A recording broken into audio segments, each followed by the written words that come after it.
All right, so I think, yeah, so the recording has also started. Uh, Coming in.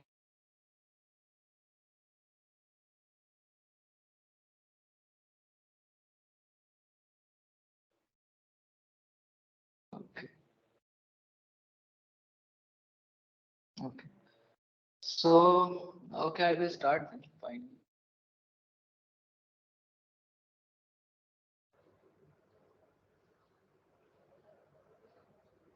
So I point of time you are not able to hear me, or you are not able to, see me, or I think it would be a good practice to, have a two-way conversation. But I request you, if you have any doubt in middle, please raise your hand here in Teams.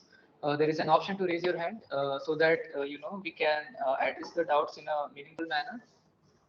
It shouldn't be that two people are speaking at once and I'm not able to understand any one of them. So let's keep that practice here.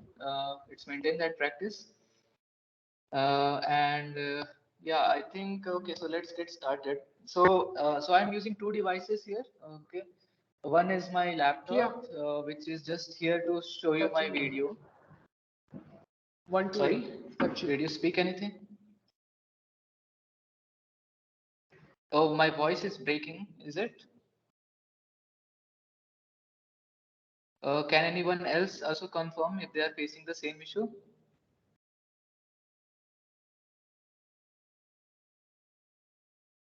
I cannot. Okay, so the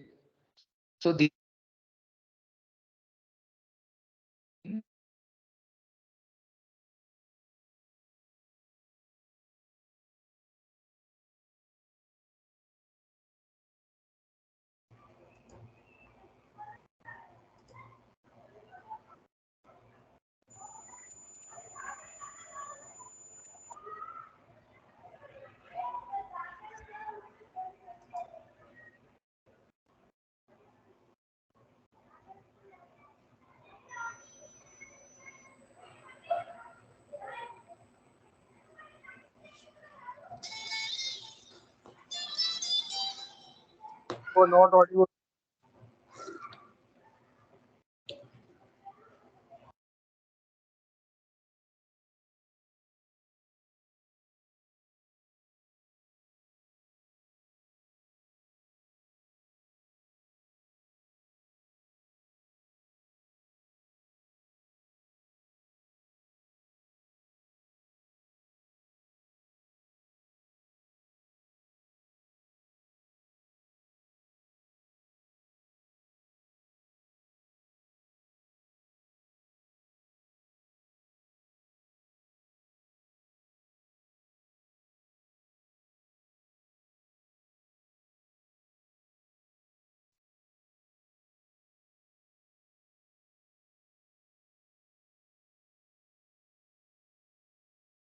Sir, you are not audible.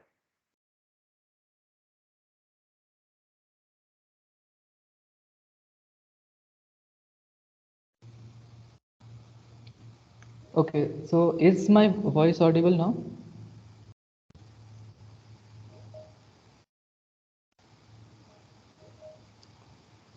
Okay, so right, Yes. okay. You guys are able to hear me? Fine.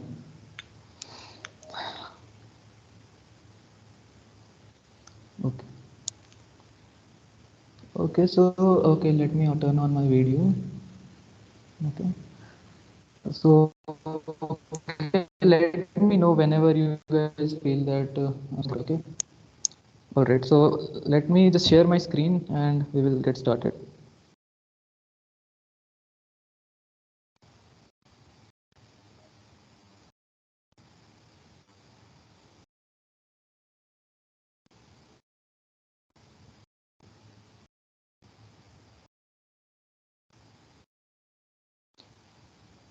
Mm.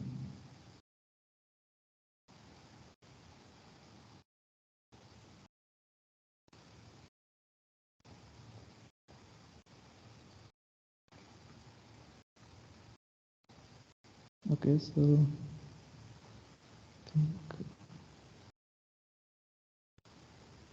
Yeah, okay. I hope you guys will start seeing the screen. So is my screen, I don't know why is this happening, but there is some Wi-Fi issue. Let me just change the network once, okay? Hold on a second.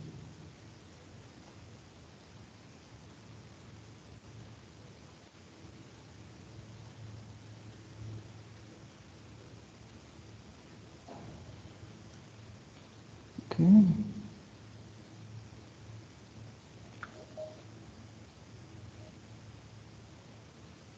Okay, so is my screen visible to you guys?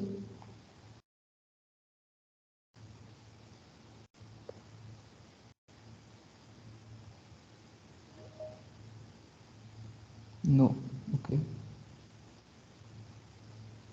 Let me stop presenting. Start again.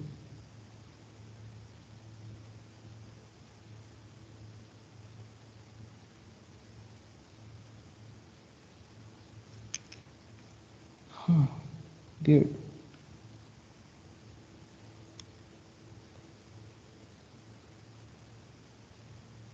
Let me rejoin.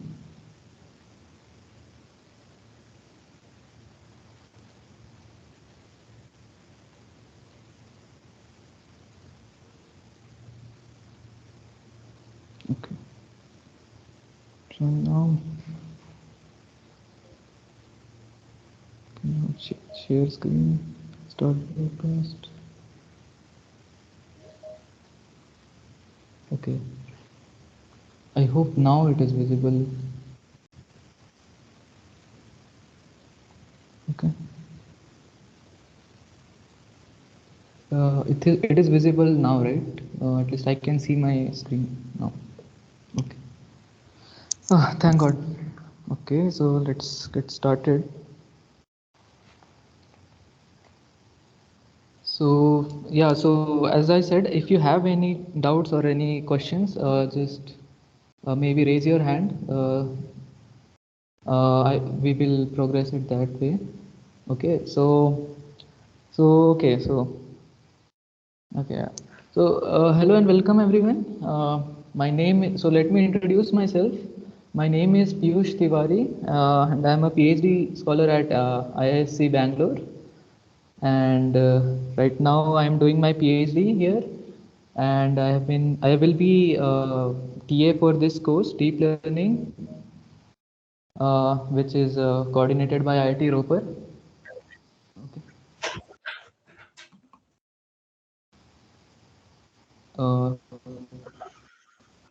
Uh, so make sure that your mics are turned off and turn it on only when you have some question. Otherwise, please avoid doing these things.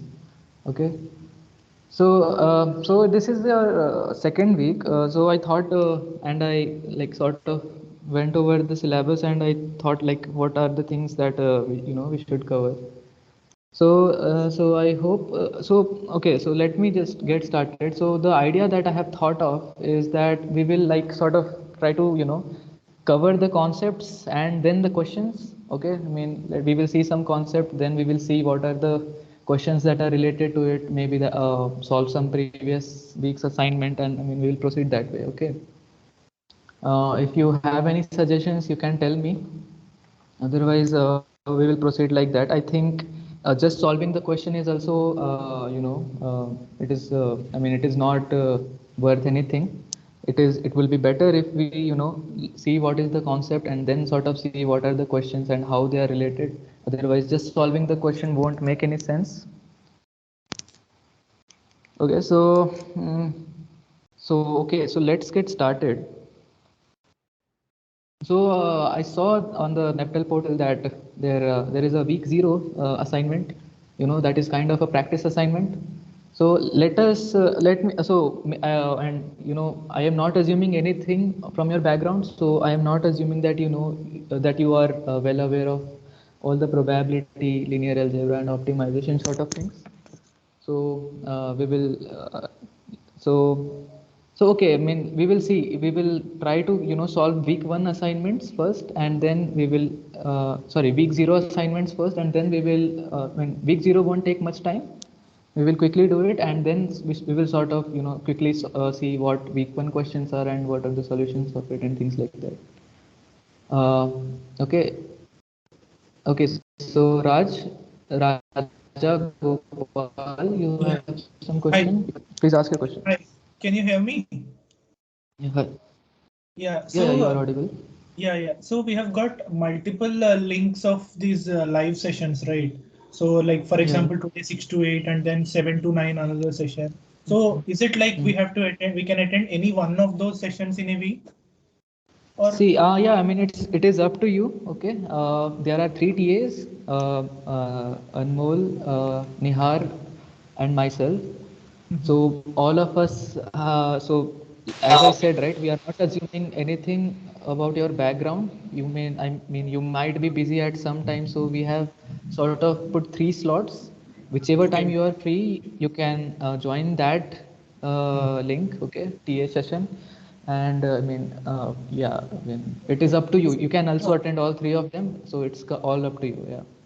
Okay. So no, what I meant is, for example, if I can attend one of the sessions in this week, so, Mm-hmm. like, can I attend another session in the next week due to some other time constraint? Will there be continuity of the content that we discuss?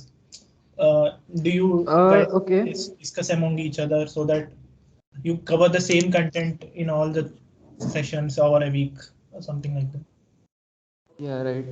Yeah, I understood what you're saying. Okay, so the thing is, we guys do interact with each other. Okay, I mean, we do know each other and sort of we talk to each other.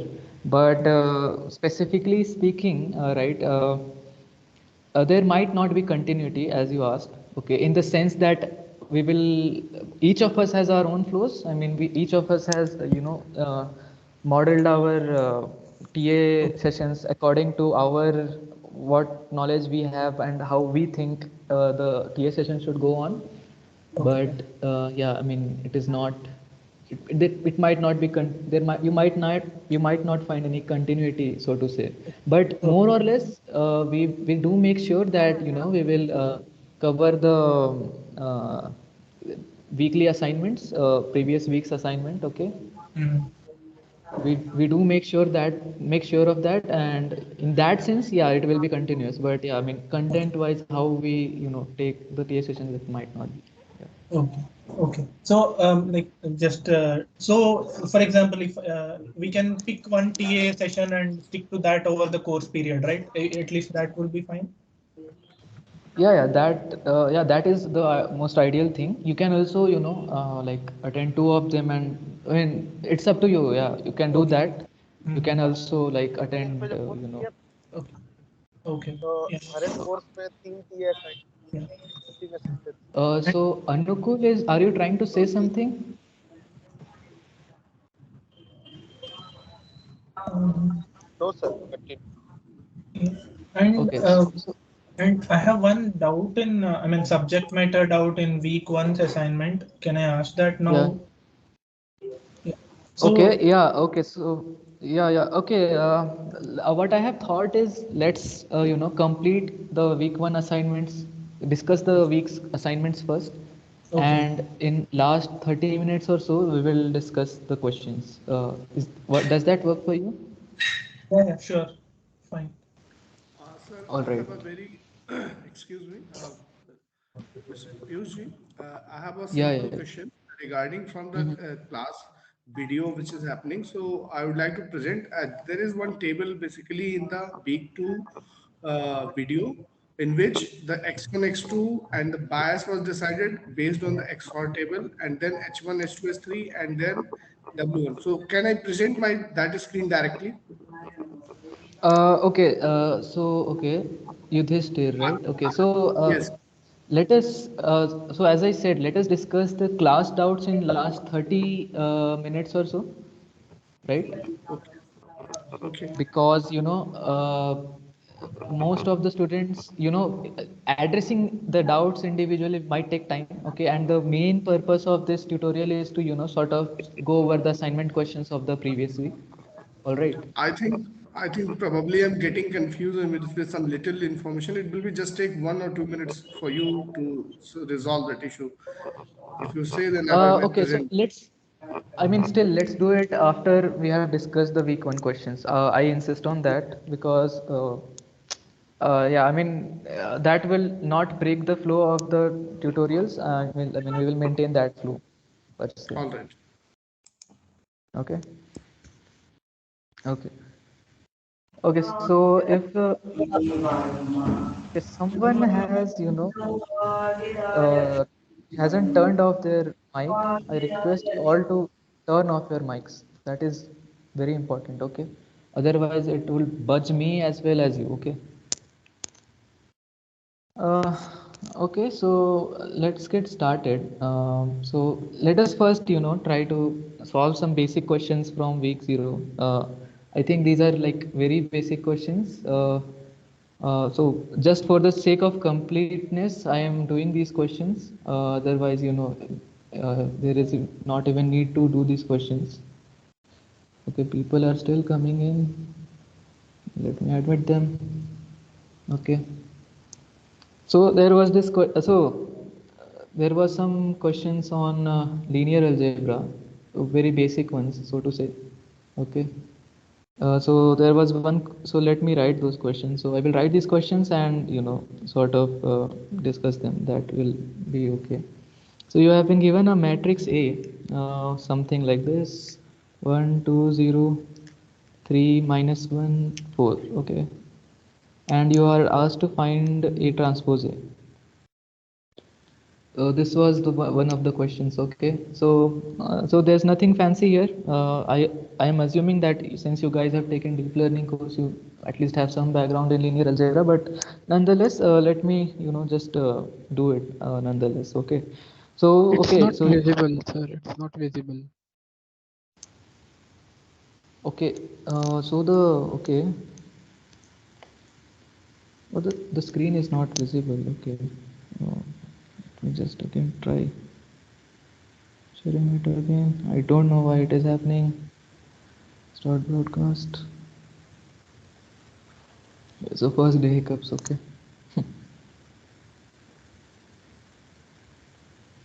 Okay, now is it visible?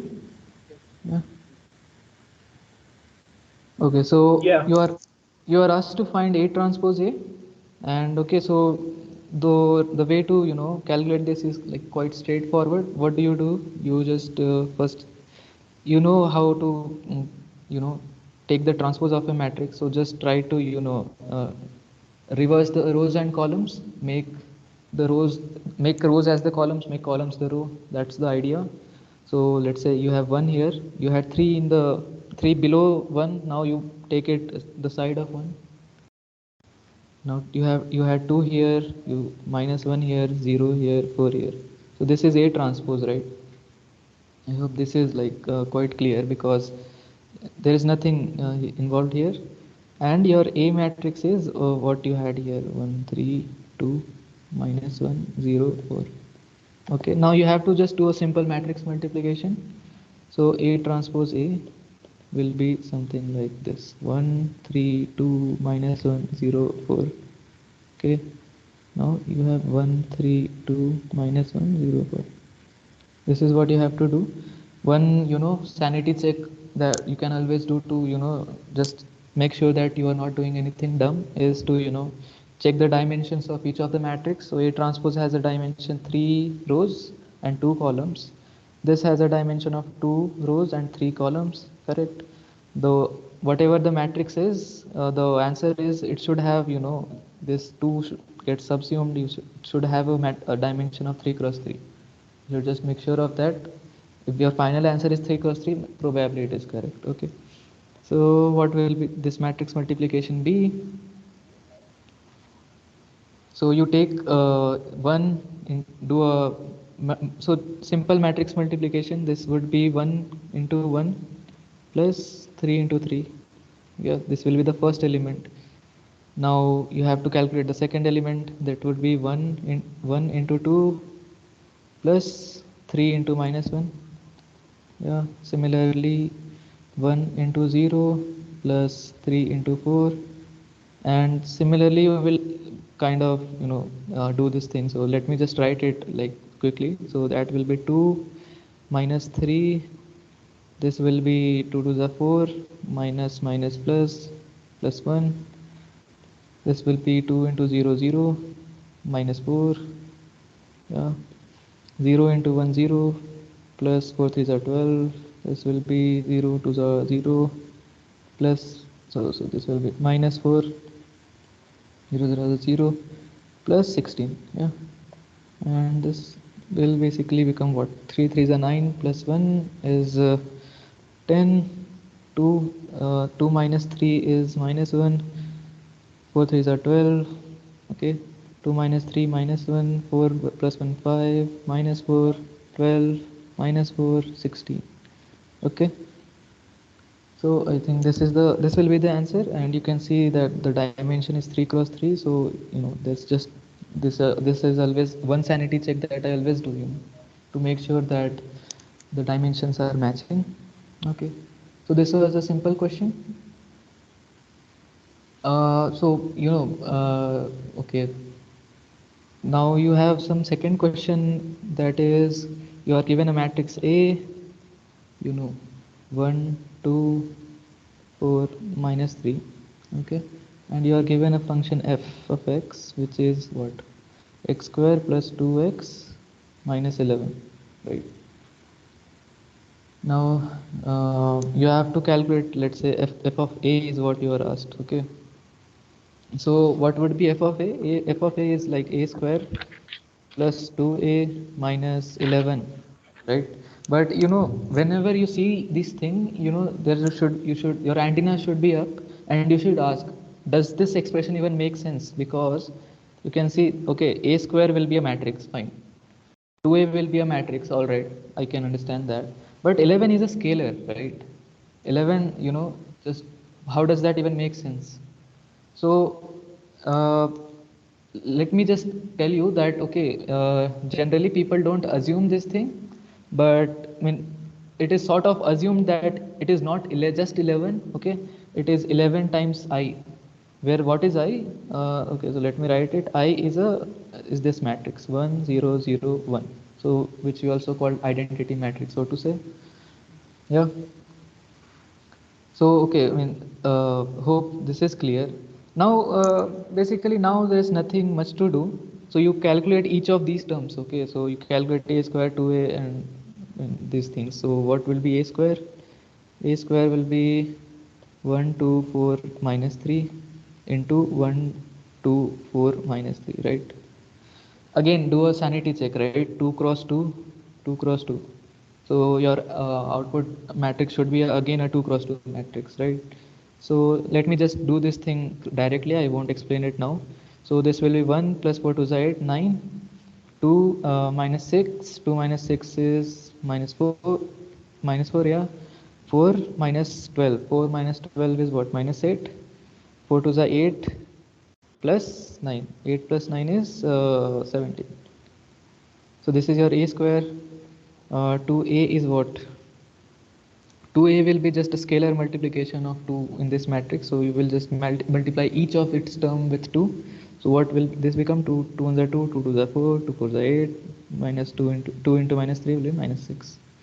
And okay, so in 11I is just, this will become 11 0 0 11, and you have to basically add some of this, subtract to some of this. So let us do that, okay.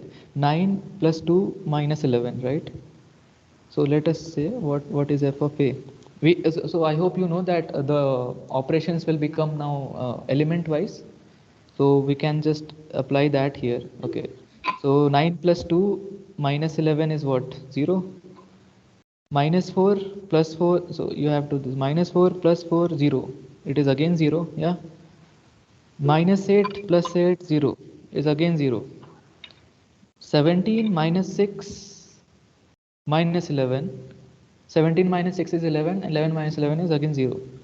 So this is what you get. So actually f of a is 0 basically, or just you can call it 0 times I, so to say, right? So yeah, I think this is also easy enough.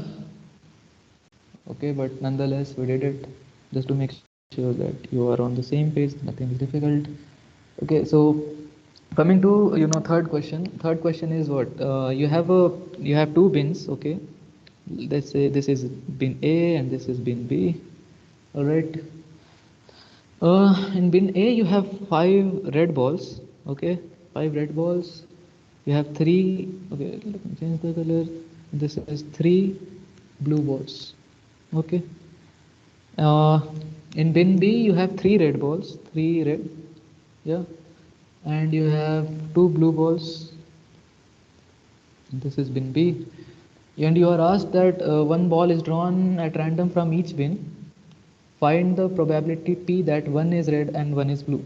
Okay, so probability, what you have to, probability of one red ball. Okay, one red ball and one blue ball, right? So to make it more formal, this is what, so there are two events that one of them should be red, one of them should be blue. Okay, uh, and you have to sort of find the intersection of these two events. So I can write it like this. So one red ball intersection, so this is one event, intersection one blue ball. All right. So what would this be? Okay. So okay, what are the cases? Let us think of the cases. Okay. So what are the possibilities? It can happen that I take one red ball from this bin, yeah, and one blue ball from this bin, right? And it is also possible that I take one blue ball from this bin and one red ball from this bin. Both of them are possible, and in both the cases, I will be happy because I have one red ball and one blue ball. So what is the probability? Let's break it down into two cases. Okay, probability that I take one red ball from bin 1 and and one blue ball from bin 2. Okay, what is the probability? So this is first case. Okay, plus you have the probability of one red ball from bin 2 and one blue ball from bin 1. Yeah, so these are the two cases. These are the only possible two cases. You can't have any other case which will give you one red ball and one blue ball. So let us see what this is. So there are, okay, so there are 5 red balls in bin 1. Okay, and there are total 8 balls. So 5 by 8 is the probability of picking a red ball from it, and we also want one blue ball from the second bin.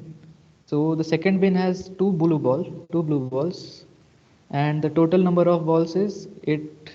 3 plus 2, 5, right? Okay, okay. There are people still coming. All right, what can I do? So this is what this is. Okay, plus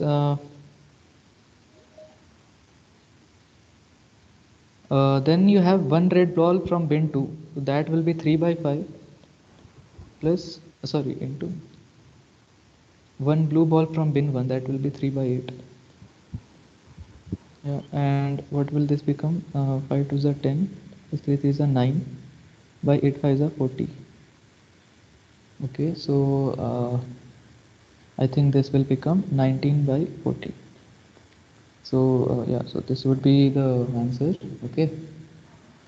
Again, a simple question. Whenever you have a discrete probability setting, right, like this, it is better to just use your combinatorial skills. Think of what are the events that are happening, and things like that. Break it down and come up with the cases. It is an easy question. I mean, it could also have been very tough question. Okay, but okay, nonetheless, this was a easy one. Fine. So you have a fourth question. What is the probability of drawing out hearts? So what is asked is hearts or queen from a well shuffled card, well shuffled pack of 52 cards. Yeah. Okay. So I hope everyone knows there are what a pack of card is. There are 52 cards, out of which there are four suits. I don't remember. I think heart, diamond, spade, heart, diamond, spade, and one more. Yeah, I don't remember. So there are four suits basically. Four suits. As far as I remember, there is a heart, spade, diamond, and there is something here that I don't remember. But yeah, so each of them has cards from one to each of them has cards from 1 to 9, queen, jack, and a king. Joker is not included, by the way, in this 52 cards. So there are 13. Each one of them has a quantity of 13. Yeah, and each of them has some like uh, same cards, but the affiliation is with either heart, spade, diamond, or so on. So the question asks you to come up with hearts or queens. So you can either have hearts or you can have queens. So let us count. Let us do a simple count. Okay. Let us see. So there are how many hearts are there? So there is one heart here. There will be one heart here, one heart here, one heart here, right? So this is the number of hearts. Okay, sorry. Okay, I sorry. Hearts or queens? Okay. Sorry, I am really sorry. I did some mistake. Right. Sorry. Let us count it again. So number of hearts, yeah. Number of hearts. So here is your hearts. Okay. You have 13 hearts basically. So number of hearts is already 13 because that is the one suit that you have. So you will have 13 of them. Now the question is, how many queens do you have? How many queens do you have? Okay, so there will be one queen here, one queen here, one queen here, one queen here, one queen here. Yeah. So there are actually four queens. Okay. So let me write it. The number of queens is actually four. So okay, let me tell you like the wrong answer first and then the right answer. So what some people might have done is they will take this 13 and 4 and say, okay, we just need to come up with hearts or queens. So just add them up, 13 plus 4, and we have total of 52 cards. So this should be a probability. So answer is 13 plus 4, 17 by 52. But actually this is a wrong answer. uh, I I don't know if you can see it or not, but it's actually a wrong answer because you have actually counted the queen of hearts twice, right? Because while you were counting this 13 number of hearts here, it also contained one queen here, and you are again counting that queen of heart here. So actually you have counted one card twice. So that won't give you the correct answer. So I hope that is clear that this would be a wrong answer. Yeah. So what will the answer be? Like easily enough. This should be so. Okay. So you discard one of those thing. Okay. Uh, I mean. Uh, so like you have counted one queen twice, right? So you just get rid of that queen. Okay. So like you take 13 hearts, 13 heart card from hearts. Okay. and you take just 3 queens that are from the other suits and divide it by 52. Okay, so this should be 16 by 52.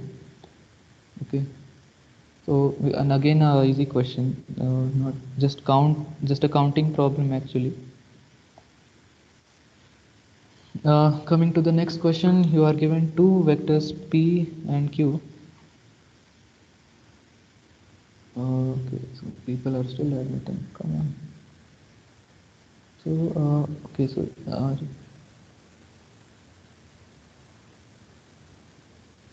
okay, so okay, so there are two vectors p and q. Okay, there are two vectors p and q, and what are you given? So norm of, so you are given that magnitude of p is like root 3, which is also the magnitude of q.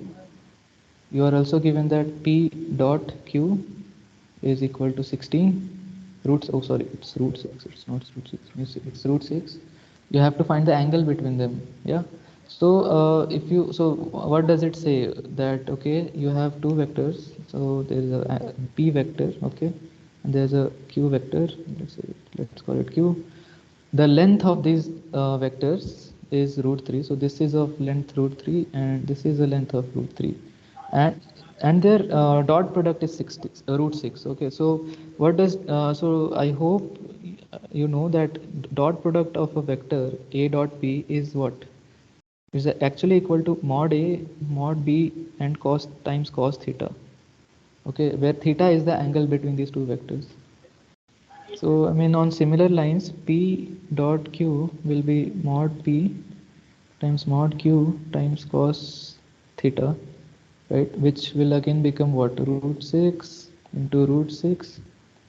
I'm just substituting their magnitude into cos theta. It will be something. And you are given that this value is, okay, sorry. I think this is root 3. This is root 3, and this should be equal to root 6, correct? So what does it become? Cos theta is what? Root 6 over root 3 into 3 will be 3. And so what does this become? This will be, you can write this as root 3 into root 2 by root 3 into root 3. This gets cancelled. This is becomes root 2 over 3. And I think, you know, take theta will be equal to cos inverse of root 2 by 3. I hope I am not doing anything foolish. Mod a mod b cos theta. Magnitudes are root 3. Okay, so I didn't see this. This is 2. That's why it's a weird number that I'm getting. Okay, so magnitude of this is 2 actually. Sorry, pardon. Let me erase this. Root q is actually 2. Yeah, and this is what it is. Yeah, really sorry. Let me just erase this and I will write it again. Yeah, so cos theta is root 6 by 2 into root 3. This will be root 3 into root 2 by 2 into root 3. This gets cancelled. This becomes 1 by root 2. And theta will be actually cos inverse 1 by root 2. This will be nothing but pi by 4, and pi by 4 in degrees is what? 45 degrees. Okay, so I think this is also an easy thing to see. Okay, come on, let's say the sixth question. The sixth question is again an easy question. So maybe I will start skipping some questions from now, because we also have to cover some of your doubts as well as some of the questions. If I see the question is kind of very trivial, maybe I will skip it. If you think that I shouldn't skip, maybe ask me. Okay. So u is what? You are given like log of 2x square plus y square, and you are asked to find okay, so you're asked to find del u by del y, del u by del y. Okay, so this is a partial differentiation. I hope you it doesn't mean that you have. So whenever, okay, all said and done, whenever you are given a partial differentiation, what you do is you just keep y as a variable and any other thing like x here as constant, as simple as that. Okay, so what will it be? Let us apply that. Del u by del y will be equal to 1 over 2x square plus y square. So this is the differentiation of log, and then you del y of 2x square plus y square, and this will become what? So x is a constant with respect to y, since it is a partial derivative, so that term will actually go to 0.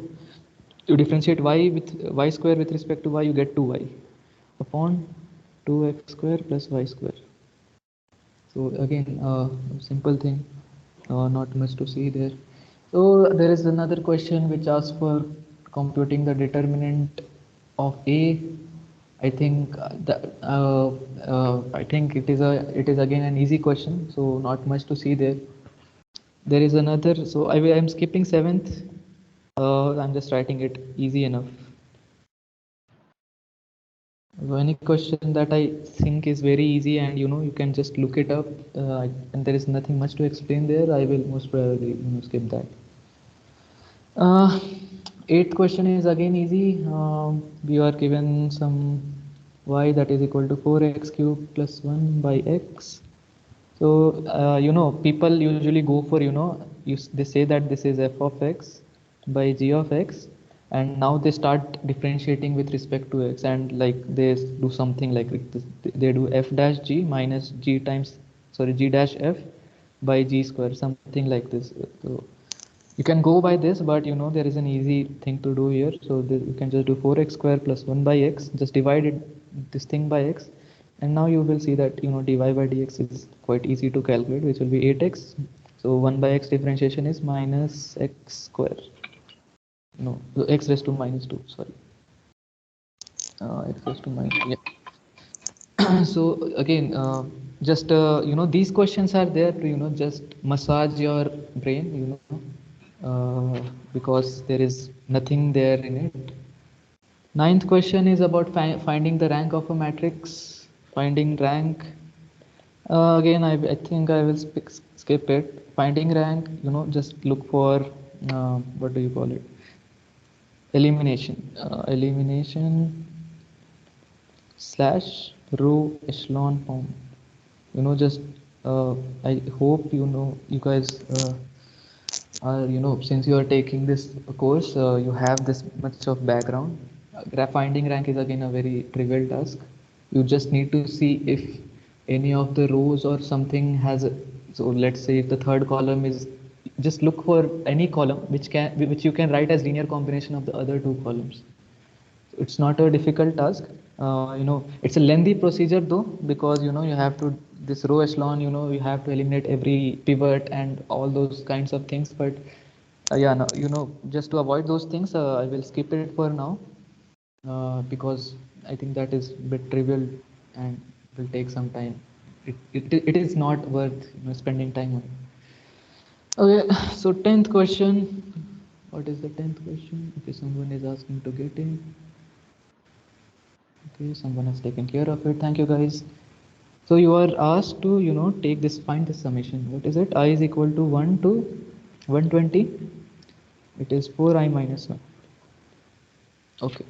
So yeah, this is actually an easy question if you know some formula. But if you don't know, you might start bashing your head into walls. But okay, let me give you the trick to just easily solve this thing. Okay, let me add another 4i minus 1. Okay, so the trick is that you need to have, you should know some things like what is the summation of I if I goes from 1 to n. You need to know what is the summation of I square if I goes from 1 to n, and things like that. So I mean, one should be aware of these things. Aware of these things, that's all. Nothing funny fancy here. So this is nothing but n into n plus 1 by 2. Okay, I think this is what I think this is n into n plus 1 into 2n plus 1 upon mm, mm, I think this is n cube, so you get something like this. This is so I think something like this should be the answer, but I don't remember exactly. I think you can look it up, but I'm not sure if this is the correct answer. Yeah, I don't remember. This might be wrong. But just look for these telescopic sums. You need to just remember these, and I think this is the most important one, which comes in handy. Otherwise, mostly people don't even remember that. So, okay, let me just tell you how to solve this. So, summation can go inside. You can apply summation to each of these. So, this will become what? Summation I equal to 1 to 120 for I minus summation I equal to 1 to 120 times 1. So it is 1 here. Okay, these are the two summations that you have to calculate. Okay, so now 4 can come outside here. There's no issue with that. So this will be 4 times summation I equal to 1 to 120 I minus summation I equal to 1 to 120 into this is just 1. Okay. So okay, now the formula that I told you here, let's use that formula. Yeah, my handwriting is really bad. I don't know. But okay, 4 into what was the formula? The formula was, let's see that formula. This formula is n into n plus 1 by 2. Okay, so you have so n is what is sitting here on the top of the summation. You take that, put it here, increase it by 1 and divide it by 2. That's all. So let's do that. So you have 120 into 120 plus 1 is 121 by 2 minus. Okay, so this is like very trivial thing, but let me just do it. Okay, you are summing 120 times. So what would that be? Shouldn't it just be 1 into 120? If you have doubts, let me know. But second term is 1, not I. Which term? I don't know. Which term are you talking about? Second term, yeah, it is 1. I don't think. So yeah, it is 1 only. I am not writing this. If it is confusing, it is just 1. Let me again reiterate that. So this will what? You will become 60. So 4 into 60 is what? 6 for the 24. 240 into 121 minus 120. Yeah, lot of tasks to be done here. Let me see if I can do it here. 2 into 120 into 121 is this what this is? Minus 120 is what this is. So take 120 outside. This will become 242 minus 1. I guess, yeah, 120 into 241 is this thing. How do I do this? Let me do this. So 12 ones are 12 is 2. 1 will go here, 12 to the 48 plus 149, 4 comes here, 12 to the 24 plus 4 is 28, 28920 is what the answer should be. People are still coming in. Cool. Okay. So yeah, I mean, week 0 questions are, very basic, these are like I think 10th, 12th class questions basically. These are just to, massage your brains if you have forgot something, but things are mostly, good here. There should not be any problem with week 0.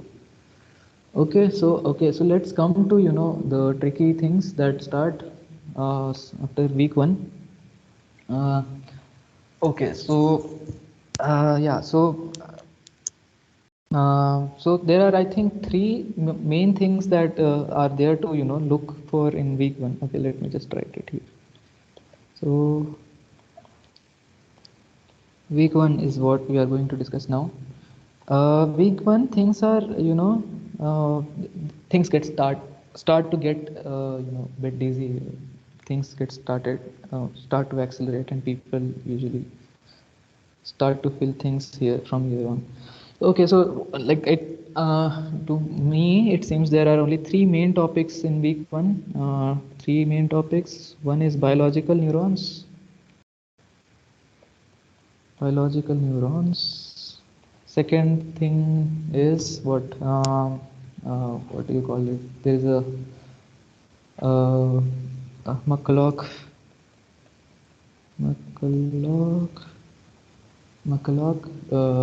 Pit It's Neuron. Again a fancy name, but okay, credit where is due. So this guy was a neuroscientist, so he came up with this model. Good for him, good for us. And third thing is multi-layer perceptron. Multi-layer perceptron. Okay. So I think most important of these is the multi-layer perceptron. This is where the actual deep learning gets started. But nonetheless, okay, there are these are the topics broadly in week one. Let's start, solving some questions. And if I think, that we need to, wait and, see some theory to, solve some question, I will first explain the theory and then we will solve the question. Okay. So let's get started. So the first question is a bit simple one. Okay. Okay, so I am actually not looking at the screen anymore. I am looking at the screen where these assignments are put up. Okay. So if there is any question, maybe raise your hand. Raising hands will alert me that okay, you have some questions. All right. So the first question is, asks you to pick out appropriate shape of decision boundary if the number of output inputs is 3. Okay, so first of all, there is some question, some typo here. I mean, the question is not framed appropriately. The question should be, appropriate shape of the perceptron. Perceptron. This part is missing. So you guys have been given this. You guys have submitted. You guys are already supposed to submit this thing, this assignment, right? Week one assignment. Can you just, type maybe that yes, you have already sort of submitted this thing, or you were supposed to submit this thing. Can you just, write yes, or maybe someone can unmute themselves and say yeah, we have submitted this thing. Due date is 8th. I'm not sure about it. I think it is. We are not supposed to discuss answer to quiz. Okay, so as what I was informed was that uh, things are that you are already supposed to submit this assignment. Okay, but nonetheless, I have not which are not yet evaluated. But have you submitted it? My question is, have you submitted it? It's fine if it is not evaluated yet, but have you submitted it, or the due date is still 8th, as someone is saying? So okay, so someone is saying yes, someone is saying no. So have you submitted? I mean, the due date is over. If you say we can alter it, we can change the answer. Okay, I see. Okay, thank you. Okay, so nonetheless, I have corrected the question in any way. 8th is the due date, so I guess we will discuss some questions that are not here. I came prepared for those things.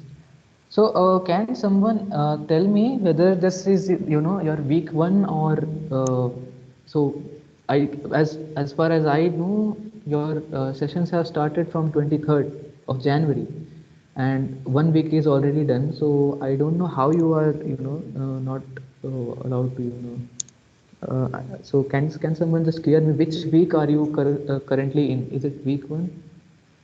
This is week 3. I don't think so, because it started from 23rd, so I don't think they extended week 1 to week 2. Week 3, okay. Week is released. Week 1 and week 2 assignments due is 8th. Okay, today they released week 3. All right. Okay. I understand. Oh, someone I don't know who, which has a big name, has started some title. But okay, cool. Okay, I now understood. Thank you guys. So I understood what you are saying. Okay. So maybe what I will do is then okay, so I kind of quickly went over week 0. Maybe I should have taken more time. But nonetheless I will take some doubts after 30 minutes or so. But okay, let me usually all NPTEL course week 1 and week 2 submission have same due date to give students to warm up. All right, thank you, Sachin. That's very kind of you to tell me. I didn't know that. Okay, now I have more clear, idea that what are we supposed to do and what are we not supposed to do. Cool. So, please discuss. Okay, so someone is saying please discuss week 1 quiz. Well, okay, let me just tell you that I will be doing some things. Okay, nonetheless, please brief the container. Yeah, I will do that. So someone is saying that please discuss week 1 quiz. No, I cannot do that. Reason being that you are still to discuss. You are still to submit your week 1 assignments, and the way our TA lectures are designed is that we will discuss previous week's assignment at the in the next tutorial. So after you have submitted your sort of all the assignments, we will discuss those here. If we can discuss summary of week 1 and week 2 so that it can help with assignment, discuss doubts of video lecture. Yeah, I will do that. Still I remember you. I will let you get to your questions.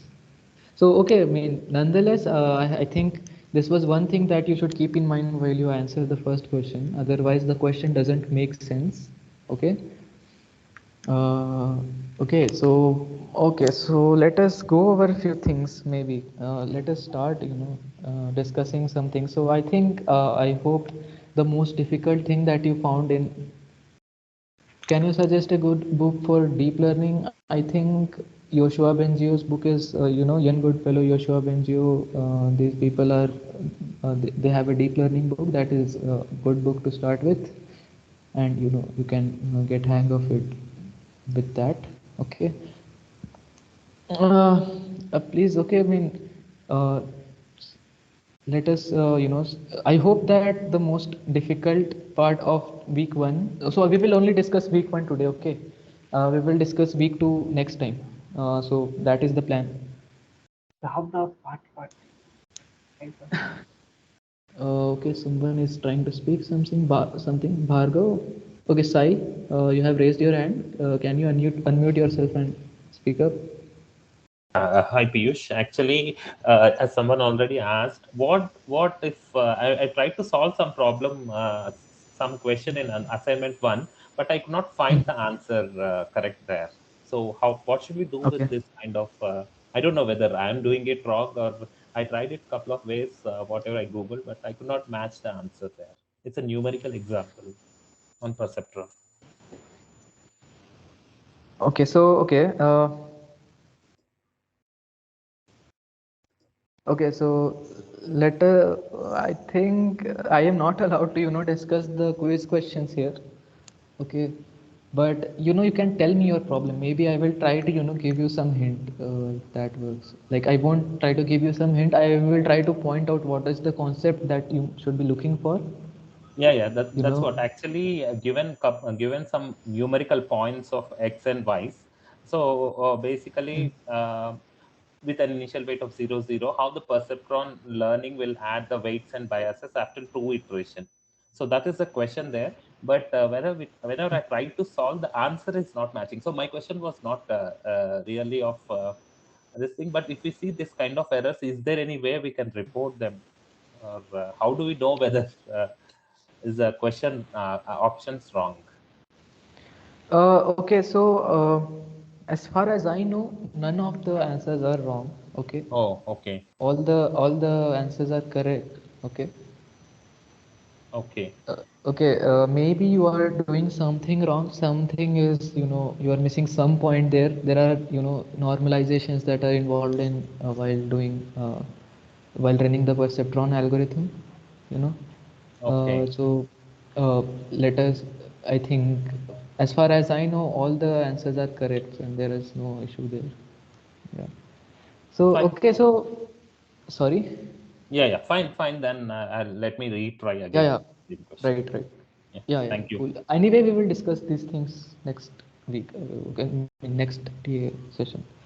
Sure. All How right. to down my hand? Actually, I don't know. I never used I this think you feature. can just click on that button again. That should do the work. Okay. Yeah. Yeah. Okay. Sure. Yeah. Thank you. Okay. So Raja Gopal, you have some question? Hey, hi. Yeah. There is this fourth question, which says, if X5, I just have a doubt in the question, like how it is framed. He said, given an MP neuron with inputs x1, x2, x3, x4, x5, and threshold theta equal to 3, if x5 is inhibitory input, which of the following statements is true? So, Sorry, can you repeat the question again? So there are uh, 5 inputs.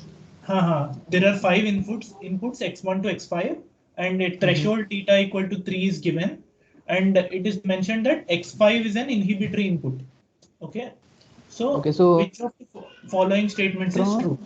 By So by this is for meaning that multi-layer perceptron, or this is for no simple MP neuron. Mackalock? Okay, Mackalock Petri. Okay. Yeah, Macaulay neuron. So if x5 is inhibitory, uh, in the question, what does it mean by inhibitory? I mean, it is inhibitory, but is that inhibitory X5 on? Like in the lectures, no, it was said that if an inhibitory input is on, then the output gets affected directly because of that. Like output becomes zero. It's like veto power, like irrespective of any other inputs, it becomes zero. But here it's given that X5 is inhibitory input, but it is not given whether this inhibitory input is on or off. Like, can you? Okay, okay, fine. I understood your question, but I think you are actually telling the answer, but it's like quite you are. I don't know why you are not able to answer that, because so I am not allowed to answer that, but you are very close. Just think of it. What the lectures have said and what you are asking. Does your question even is it even necessary to ask? Just ask. Think about that. Mull over that. It's a very straightforward thing, actually. I understood your question, and your question does make sense, but think about it. What has been what is it? What does MP neuron actually mean? Why should your question? Why your question? Why, if even if I don't answer your question, Mhm. you should be able to answer that. It. Okay. It's just English. I think you are confusing, but it's simple thing. Yeah. Again, Raja Gopal. So you are asking the question. Yeah, I was the one Okay. asking because Okay. Sorry. Sorry. in one of the in one of the slides which sir has given, he has he has given the the thresholds like for AND gates and OR gates, right? So there he has given one of the inputs as inhibitory, and still he gave the options as y equal to 0 or 1 based on these inputs. So Yeah. that's why I got confused. So, Think about it. It's a very simple thing. It's a very simple thing. It's okay. like crazy easy. Okay. So maybe what I will do is I will review these 2 topics, right? I think that should be a good thing to do right now, given that you have not you are yet to submit your these things. Okay, so okay, let's start with MP. Okay, maybe I will just go over it, and you know maybe in the meanwhile, if you find some of my statements meaningful to your answer, you can actually see, like, maybe I will implicitly answer your question because I'm not allowed to do it directly. Yeah. Okay, so let's get started. Uh, so fine, this is not happening today. We will do it the next time. And what is it? So we should start with MP neuron, right? Okay, cool. Okay, so let us get started with it. So this is what it is. Okay, someone's mobile is ringing. Bhargav, you're unmute. Let me mute you. I don't know why. It's neuron. Okay, so this is like a very primitive model type. Let me do something.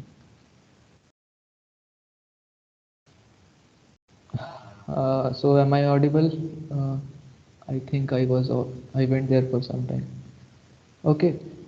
So let me just discuss MP neuron, which is like the most basic version of the modern day deep learning, which came very long back in some 1940s or something. I don't remember the exact year, but okay, let's see what it is. Okay, so okay, so can someone? I think you guys can allow admit the guests in the meeting. So please, if you see someone is coming in, just allow them admit them, because I will be wasting my time if I keep doing it. So just do that. Oh yeah, that's a request. So okay, so thing with McCulloch-Pitt neuron is the following. Okay, so it's a single neuron structure. What is given to you is that okay, you have a neuron, so to say. Yeah. So I mean, whenever I say it is a neuron, don't confuse it with the biological neuron. We are talking about artificial neuron. Okay. And the idea is that you have this thing here. You are given a aggregator function G and a thresholding function F. So the way people have hypothesized neuron is that okay, whenever a biological neuron receives inputs from its neighboring neurons, it somehow first processes it and makes it a single input. So so let's say there are multiple inputs x1, x2, x3, xn coming in, and somehow so the hypothesis is there is aggregator function which basically combines all this and makes it a single input, something, let's say x dash, and then there is a function f which acts upon this new function, new input x dash, and sort of gives whatever the decision is. So more like, let me draw it what I just said. So idea is that you have multiple inputs coming into this neuron. So this is x1, this is x2, x3, blah yada yada. Come on, let's go here. You have some xn. And thing with this MP neuron is that you get so many inputs. There is a function G involved here, which will basically try to mix these x's into a single x. We will see how. And then f is a function. F is a function that acts on top of this aggregated output, whatever this g function spits out. F will take that as input and give something as output. Okay. So this is what it is. So this will give you some output y that again belongs to Okay, yeah. So the idea is actually generic. Okay, I mean in modern deep learning there is no restrictions on access here. You can so there is no restriction on access. Access can be anything, but MP neuron. Let me not confuse you. MP neuron only takes binary inputs. So each xi is here actually comes from can either be 0 or 1. Okay, and your output y will also be either 0 or 1.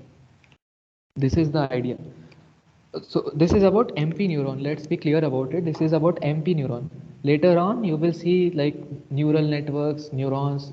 Neurons will become your daily language. So let's not confuse this with that. This is a simple MP neuron. Whenever we are talking about neuron in this TA session, at least we are talking about MP neuron. Okay.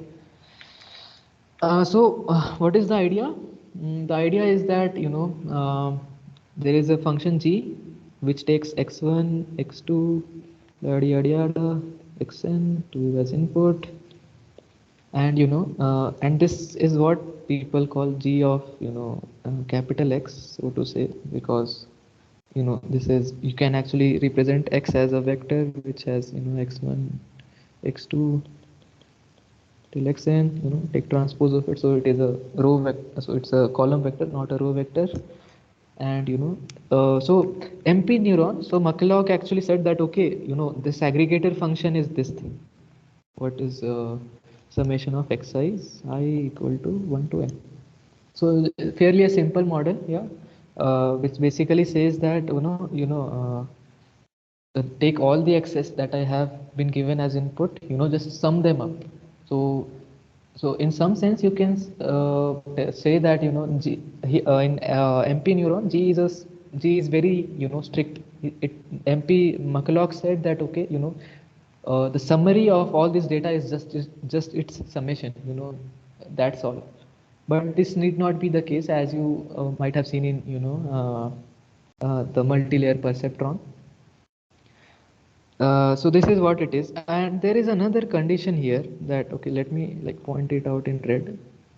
So there is another condition here which says that okay, all xis all xis should be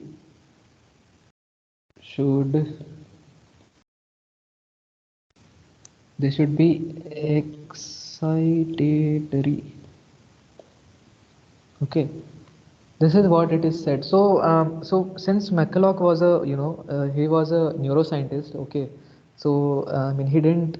So perhaps at his time, in 1940s, the idea was that okay, even if get a lot of inputs, even if a neuron gets a lot of inputs, one of its neurons says that is inhibitory or even if one of its inputs is inhibitory, well, then the neuron won't work basically. So you can think of inhibition and excitation as switches. So if any one of excess or any one of any one of these excesses what if any one of these excess is inhibitory, it basically acts as a switch and basically says that okay, this neuron should not work. That's all. It does not matter with it doesn't matter what the value of that x is. All it matters is it should be inhibitory to just not make this thing work. It will just output 0. So okay. Right, so xi should be excitatory. That's one condition, and if xi's are excitatory, this is what your g will be. So this is what your aggregated function would be, right? And then you have the next step is basically you have a there is a thresholding function which is f, and what it basically does is this. Okay, so this is what it does. So f of g of x is what is calculated ultimately, and this is this can have two values, 1 or 0. Okay, and this one is when you have your g of x is greater than or equal to theta, or g of x is less than 0. Sorry, theta is what this is. If it is less than theta, you get you just output 0, and this is also your final output basically. So it's a relatively simple model. There is nothing too fancy about it. Initially people came up with this thing because they couldn't this deep learning what we see nowadays is a very advanced version of is a very advanced version. Earlier people used to come up with, the struggle was itself to find a perfect sort of mathematical formulation of the biological neuron. So even if this looks very simple, from that times perspective, it's a big thing. Let's just leave at that basically. Okay. Okay, so this is McCulloch-Pitts neuron. Is there any question? Piyush, there is a question. Yes. What about this theta? Theta is the direct sum or it is a binary sum? For example, suppose if I have x1, x2, x3, 1, 1, 1, then what would be theta? Theta will be 3 or 1 plus 1 plus 1, that is. Okay. So was this your question earlier? No. My question is very silly and that also. Okay, yeah. Similar to Okay, no. So no question is silly. Let us try to answer your question first. We will think of your what other doubt you have later. Okay. So what Yudhishthir was asking was okay. First of all, what is theta? What is it? Okay, so he's saying that okay, if if I someone gives me x1 is equal to x2 is equal to yada yada yada equal to xn is equal to 1. Okay, so now what is theta? Is this your question? Yes, yes. Okay, so first of all, let me just keep this thing here. And let me tell you. So okay, so let us talk about theta. It's a relatively simple thing. Okay, so what is theta? Okay, theta is nothing but it is a what we call nowadays as something called user defined hyperparameter.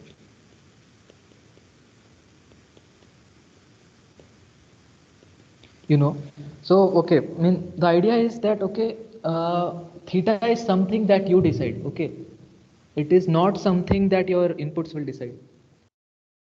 So it's not as if as new inputs come in, the theta will change. Theta is a fixed quantity. Okay, so theta here is a fixed quantity. Let me write that explicitly. It is fixed. Okay, so it won't change with input. So I mean if it okay if it had to change with input, right, I would have written as theta of x, but that is not the case. It is just theta. Okay, so okay, let me not confuse it, but I hope the idea is clear. It is you who has to decide what the theta is. It is not dependent on what the inputs are, at least in Okay. MP neuron. That is the case.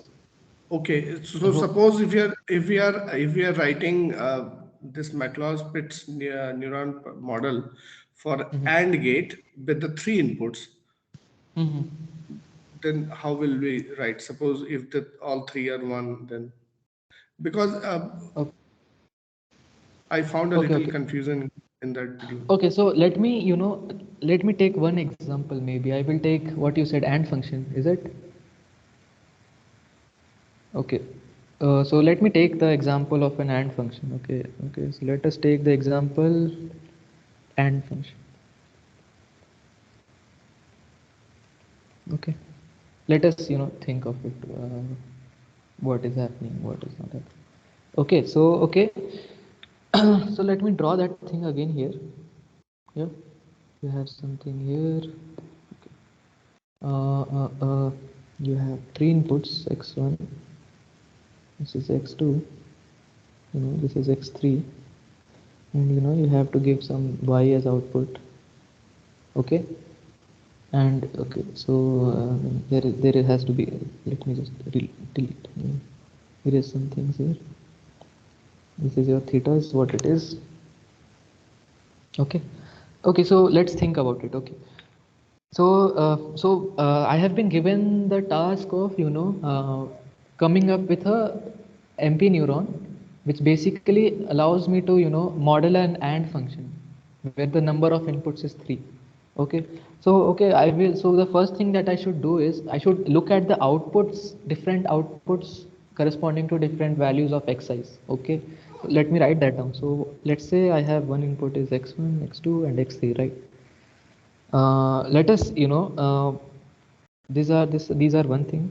Okay, let me write and of what will be the output of the AND function here. Let us write that as well. So this is 0 0 0 0 0. So I think there will be 8 combinations, but let me write it down. 0 1 0 0 1 1 1 0 0 1 0 1 1 1 0 1 1 1. Now I hope you are all well versed with different logics such as AND, OR, and things like that. So what will be the AND function for this? So the all three of them are 0, right? So basically you can think of them as all of them are false. So the AND should be false. So I mean think of it as this way. The way I think of it is x1, x2, and x3 are some statements, and you have been given that x1 is false, x2 is false, x3 is also false. Now you have to somehow you are asked. So the AND function is basically saying, are all of them true or not? So you can see, since all three of them are false, the AND would say, okay, this is also false. It would say that no, all three of them are false, so none of them is true. Okay, so false. here only one is true, but nonetheless all of them are not true. So again we will give 0 as output. Similarly, I mean, even if there is single 0 in any of the inputs, you will basically say that okay, the output is 0. So that way most of these will be 0. I hope you will agree with me here. Okay. I hope I am clear about this. So I am just telling you what is the AND function of it. Okay. Now let us look at the G function. So let us look at G of x1, x2, and x3. Let us okay. Let me remind you that this is what, this is summation of xi's, which will be nothing but x1 plus x2 plus x3. This is the aggregator function, so to say. So what is the aggregated function? So 0, so let us add them up. 0 plus 0 plus 0 is 0, 0 plus 0 plus 1 is 1, 0 plus 1 plus 0 is again 1. We add these two, you get 2 as output. So the aggregator gets 2 outputs 2. Again 1 0 0 will give you 1 as output. 1 plus 0 plus 1 will give you 2. 1 plus 1 plus 0 will give you 2. 1 plus 1 plus 1 will give you 3. So okay, so I mean this is what the aggregator's function output is. Okay. So now okay, I am sort of having a clumsy thing here. Let me try to do something. Resize it. No. Okay. Resize this thing. I will have made it smaller. Won't matter. Okay. I will draw another line here. Okay. So now okay. So we need to sort of think. Okay. G has given me something which is summation of the inputs. Okay. Now I have to design a function f, right? So okay, let me write it down. So I want an f of g of x, okay, which is 1. So let us look at the outputs. Okay, it is 1. So when is the output 1? The AND operations output is 1 only in this case, right? This case that I am highlighting here. Okay. And okay, let me write it down. So it should be 1 when AND of x1, x2, x3 is also 1, and it should be 0 otherwise. Okay, this is basically what we need to design. So okay, now I know that okay, what should my function output? It should output 1 when the AND operations output is 1. It should output 0 otherwise. Now I know that okay, that is fine, but I have to come up with a theta. So what theta would be? So here is what it was, right?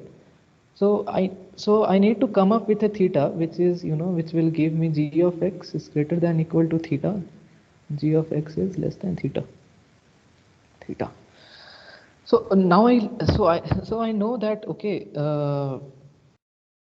I need to come up with a theta which outputs 1 in this case. In this case, okay, let me use this thing. Which outputs 1 in this case and outputs 0 for any other case, right? So I will see that okay, the case in which this is outputting, this is giving 3 as output.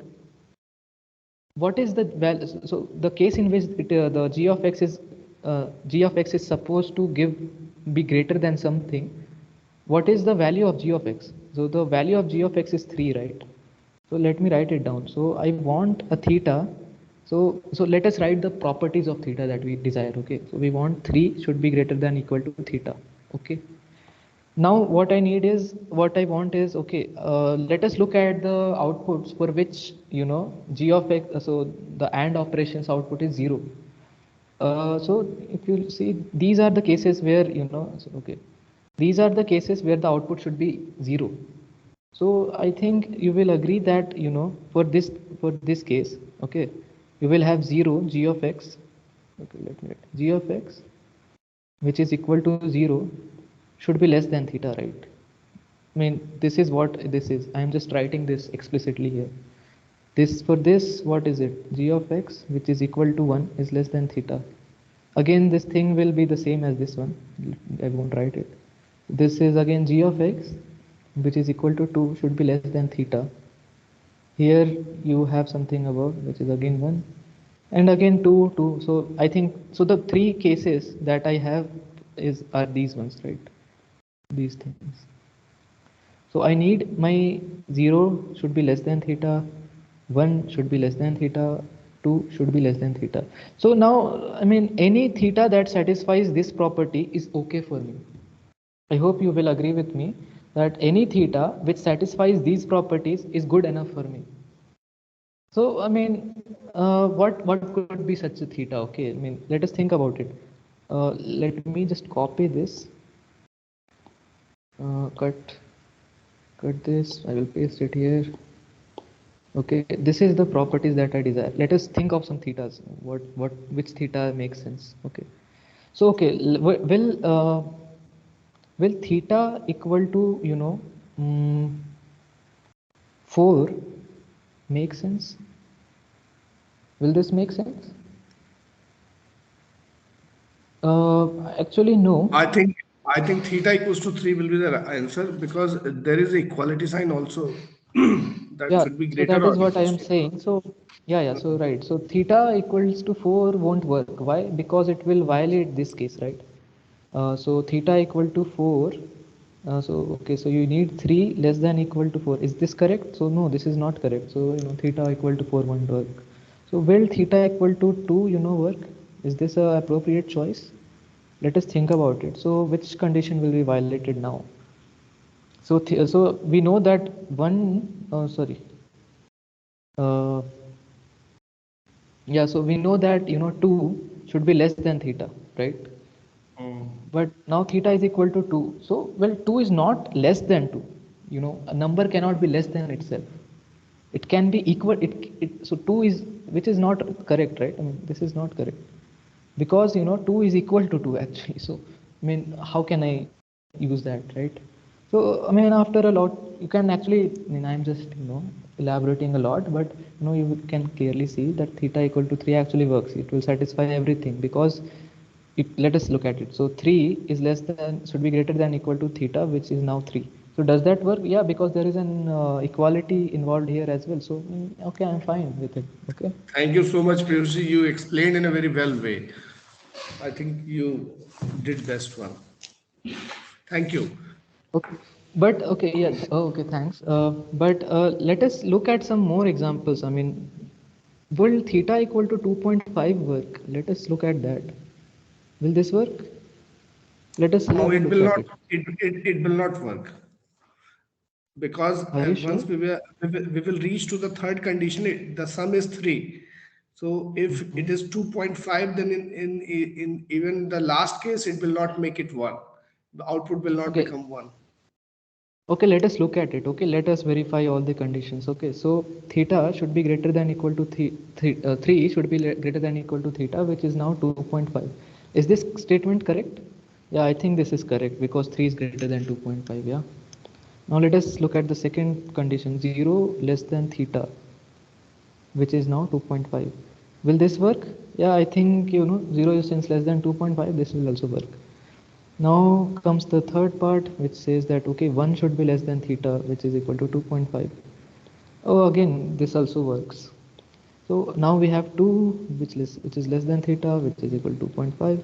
Will this work? Yeah, well, this will also work, 2, because 2 is a number which is less than 2.5. This will also work. So you see, I mean, It will what? not work, because a reason behind, if you go by that truth table you have made, the last condition, the sum of gx is coming 3. So in that situation, if theta is 2.5, then even that, in that case also, this y will not become 1, because 2.5 is less than 3. Yeah, that is what is required, right? So we need theta 3 should be greater than or equal to theta. Sorry, 3 should be greater than or equal to theta. Yeah. So I mean, I hope you agree. Okay, let me draw it. So there is 0, there is 1, there is 2, there is 3, and I'm saying that okay, 2.5. Since we need, so theta should be, so another way to write this is theta should be less than or equal to 3, right? Now since my theta is 2.5, it is less than 3. What is the issue? Equality condition it is not meeting. Okay, okay, let us, okay. Uh, so, okay, whenever we write A is less than or equal to B, right? So this statement will be true only if one of the two conditions is followed. One of these conditions is true. Either A is less than B or A is equal to B. Any of this, if any of this is satisfied, then we say that okay, A is less than or equal to B. There is an or operation that is going on here. It's absolutely true. Yes. So 2.5 is less than or equal to 3. That is correct, right?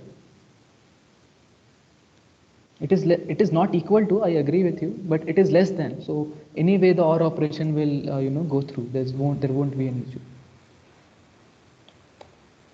So I think, I don't know, but I think Yudhishthir, are you convinced, or I don't know? Yes, yes, you explained very well. Thank you so much. Can I ask the second Okay. question also immediately? Okay, so let me just complete this. Maybe then I will take your question. Yeah. Okay, okay. Okay, so finally what I wanted to convey is that there is not a the punchline is the following. Okay, the punchline is there is no unique theta. There is, oh, pardon my English, there is no unique theta. You can have a range of thetas which satisfies this value. For example, in this case, if your theta belongs to open interval 2 to close interval 3, any of these values will work as a legitimate thresholding function. There won't be an issue with it. Okay, so there is no unique theta. I think I have made my point with MP neuron. Okay, so now, yeah, Yudhishthir, if your question is something which requires you to share your screen, I think that would be difficult to take. Maybe you can just ask me the question.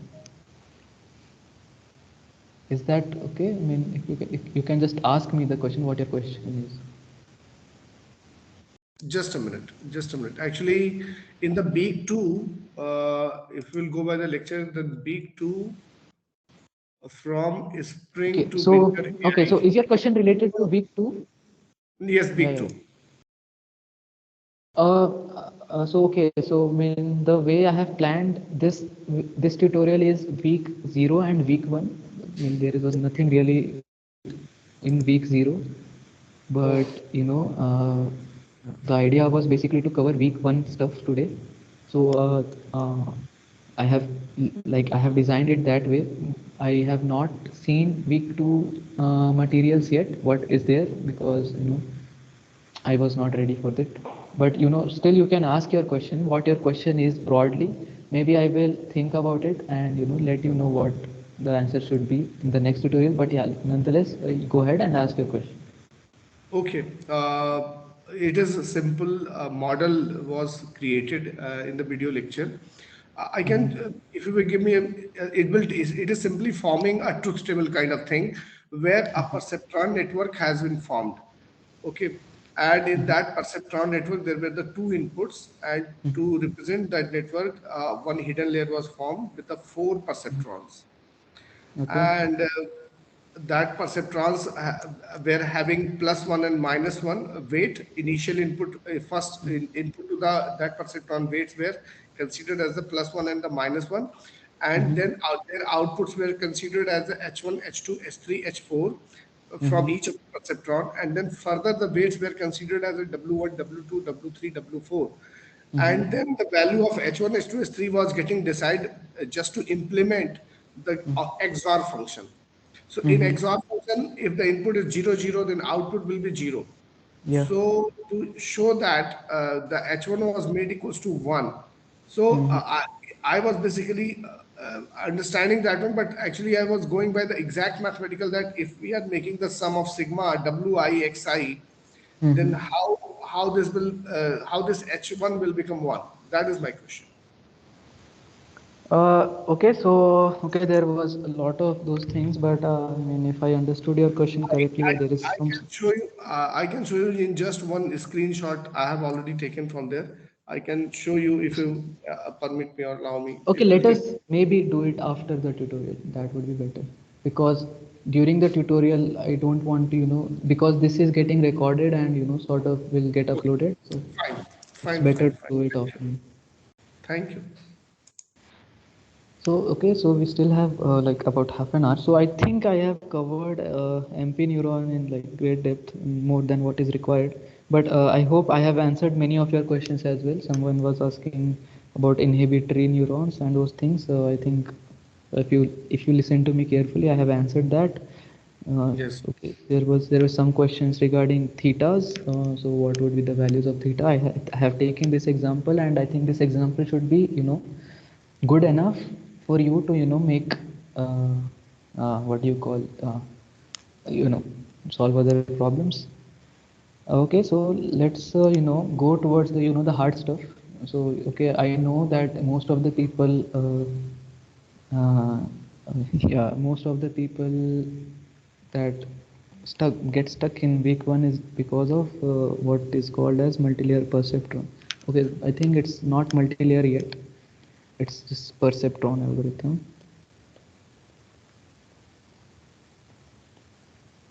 Perceptron algorithm is what I mean scares a lot of people.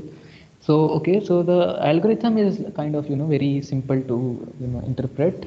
The algorithm, so the idea is, so okay, so this is again one of the most primitive kind of algorithm that you can think of, but nonetheless it actually has it. From here you can see, okay, how is actually deep learning, how deep learning actually works. There is, you start with some random weights, you update your weights so that you make some meaningful you make some meaningful predictions, and then sort of what do you say, uh, like I mean, it's a very basic algorithm, but nonetheless we don't use it in practice anymore. I agree. I mean, that is, maybe you should know that, but nonetheless it forms like the basic structure of how humans actually started to think of deep learning in the form it is today. So I will just maybe give you the write the algorithm first. The algorithm is quite simple. Okay, so I don't know if did I get disconnected or something? No, I am still here. Fine. Someone has question.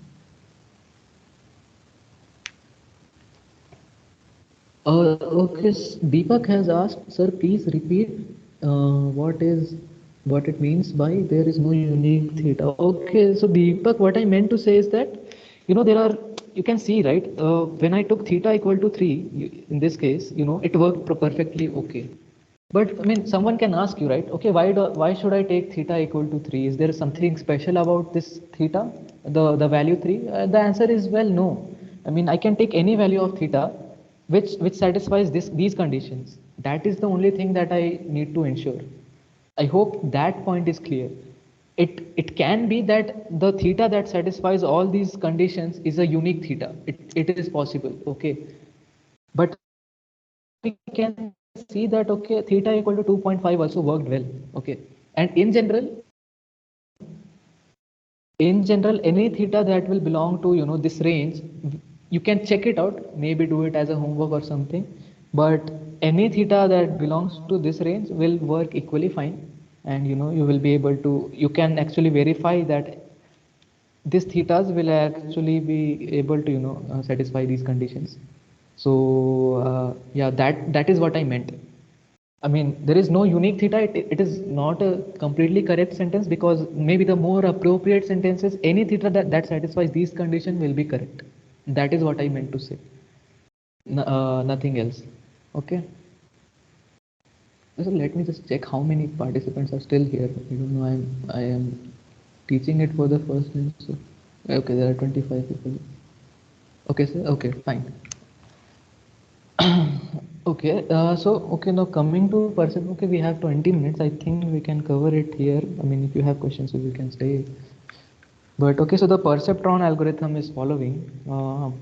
Okay, so I will be using some notations. I will try to stick to the notations that was there in the lecture. So you what is so okay, what is given to you as input? That is the first part. So what is the input? Input to your algorithm is p comma n. Okay, what is p? Where p are p is a set of all inputs with label 1. Okay, and what is n? N are the set of inputs with label 0. Okay, so why do we use p and n? Well, because some people call it as positive, it as this as negative point, so that is why this p and n is used. But there is that. Well, now okay, so what is expected? What is the output? Whenever someone gives you an algorithm, you should first ask them, okay, what is the input and what is the output? What is it that we are expecting from this algorithm? What is it supposed to take input, and that is the general idea. So, well, the output is a hyperplane W, W star, so to say, a hyperplane that separates P and N. So I hope you will agree that P and N are like set of two sets, each contains some points. And the perceptron algorithm should basically give you a hyperplane W star, which actually exactly divides P and N in two parts, two distinguished part. So I mean the okay, so let me just, maybe I will zoom it here and show you some. So the idea is basically that you have some positive points here. I don't know if it is visible. Okay, let me zoom it more. You have some positive points here, and you have some negative points here. Okay, things like that. Okay, this is what we call as P. This is what we call as N. And what is this algorithm supposed to give you? It is supposed to give you this hyperplane W star. Okay, which actually separates P and N. That is all it is. So,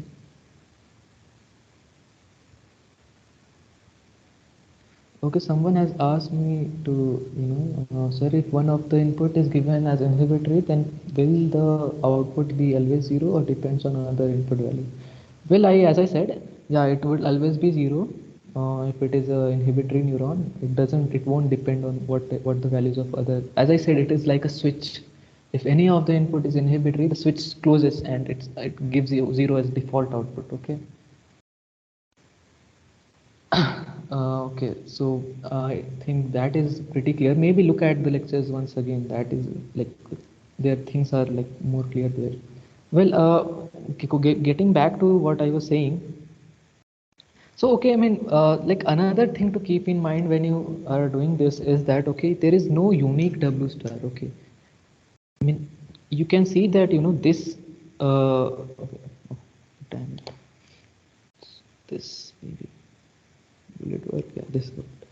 Okay, so this hyperplane, let me call it W star 1, W2 star. Okay. So so you can see that this hyperplane works equally well, because this also separates the two clusters, so to say. I mean, you can see that there are actually infinite number of hyperplanes. For example, if I take this hyperplane, okay, W3 star, this is also good enough because it is able to separate both of them. So one thing that I found missing, maybe, okay, is that there can be more than one hyperplanes that perfectly divide these two clusters. Okay.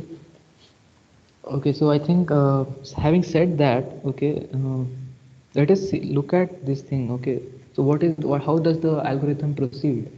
So okay, so now this is the algorithm basically. So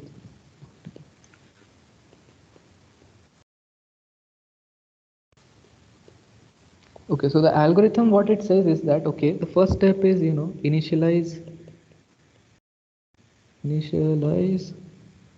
W randomly. What is W? W is your hyperplane. Okay, so it says that, okay, randomly initialize it, just keep some values there. Okay, now okay, before that, what it does is that, okay, you say that, let me just keep this here. Okay, so I mean, just to make things simpler, you define another set n minus. Okay, what is this n minus? This is this is nothing but set of negations of points in n. Okay, this is so this is like you can think of a negative of negative kind of thing. So basically what I mean to say is that, okay, so you had okay, so let me maybe erase some of these hyperplanes, too many hyperplanes to discuss.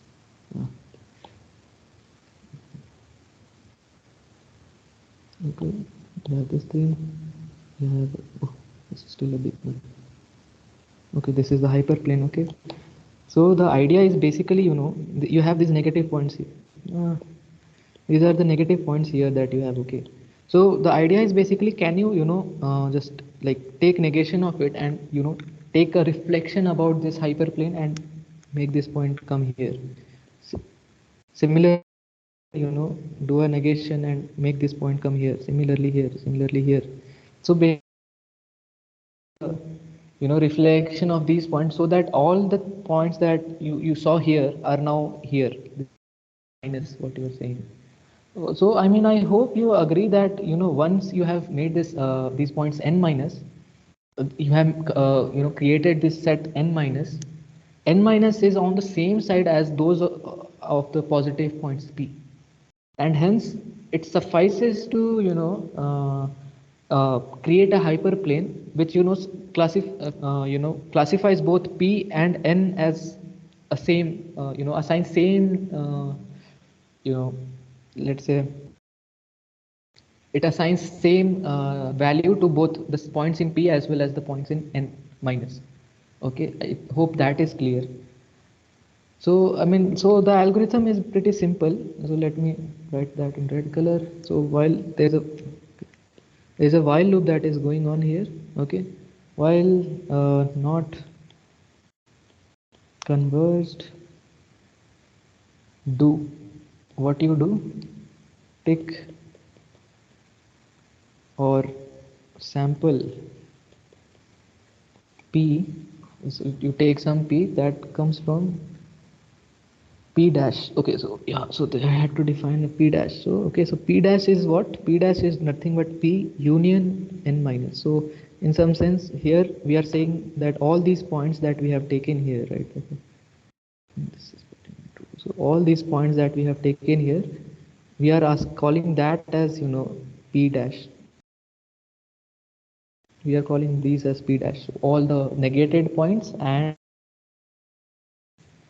we are calling them as p dash. Now so we just pick some one of those samples from those things. Okay, now what we see is that, okay, we check if w transpose, so w is a vector, p is another vector, w transpose p is less than 0.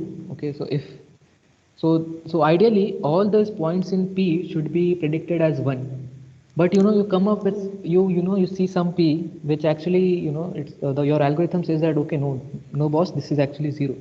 So what you do then, so then you have actually encountered an error. Okay, basically you have seen some error that your algorithm is doing. Okay, so in that case, what do? You just say that, update your p with w plus p, and just do this. That's it. End if. Okay, and you do it for some time, like end while. This is the algorithm, and whatever w so method output W. So whatever W you have, found after running this algorithm, running this while loop, you say that whoever has asked you for a hyperplane, you give this, you take this W and tell this, okay boss, this is the W, and it is able to classify all the points correctly. It works well. So this is like the perceptron algorithm. Okay, I think the algorithm is quite clear, but if you have any questions, please ask me. Okay.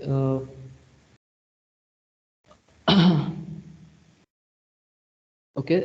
So if you have any questions, please ask it. Maybe write it in the comment section, or if there is no question, maybe you can even raise your hand. That will also work if writing the question is tough. So any of that would work. Maybe I will wait for a second or two and let you mull over it.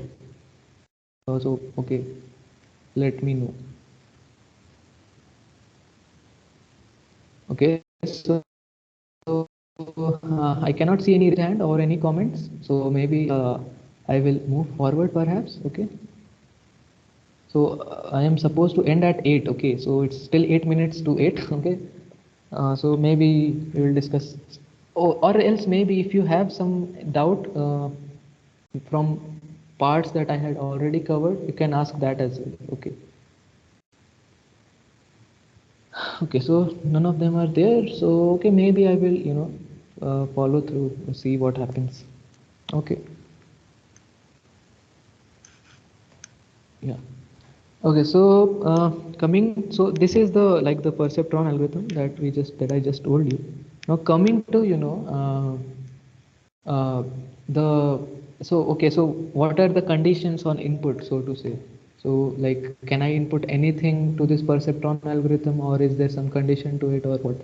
So okay, I mean, I hope okay, let me just okay, let me take the small thing that I made here, copy it, see if I can make it large. That will reduce my work. Yeah, oh, thank God I can do that, but okay, the clarity is gone. Nonetheless, doesn't matter. Cool. Updation of weight with problem. Can you expand on that? What do you mean by updation? Can you just elaborate over it? Preeti, I think your name is Preeti, is what it is from. Okay, so I mean, the algorithm basically says that. So what do you mean by explain it with problem? Problem 7. Okay, as I said, I won't discuss any assignment question right now since you guys are still solving them. Okay. And yeah, so I think that is not appropriate right now. Okay. Given some sample points, and how do we update them? Just start with I mean, if you are given some points, let's say you initialize your W with some vector that is all zeros. Okay, you keep it as it is, just follow the algorithm, that's all. So you pick a sample P from your given, so there are a set of points that is given to you. Pick one of them. I think you might have been given some okay, nonetheless, just pick some point from this set P dash. See if W transpose P is giving you some the output that is correct or not. I mean, if it is less than 0, the output is wrong, and if it is greater than 0, it is 1.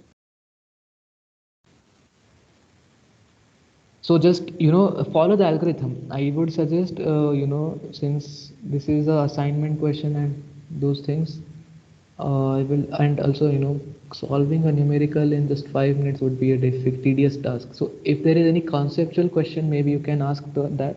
Otherwise, I will try to take these questions. Okay, so maybe I will write it down. Okay, so what you are asking is a numerical example on perceptron.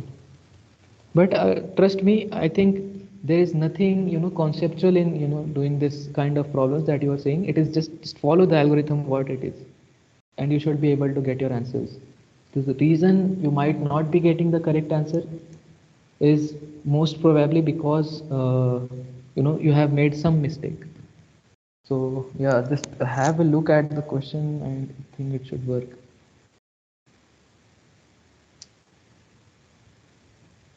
Okay, can you give me some example? Maybe I don't know. Haven't prepared for any question.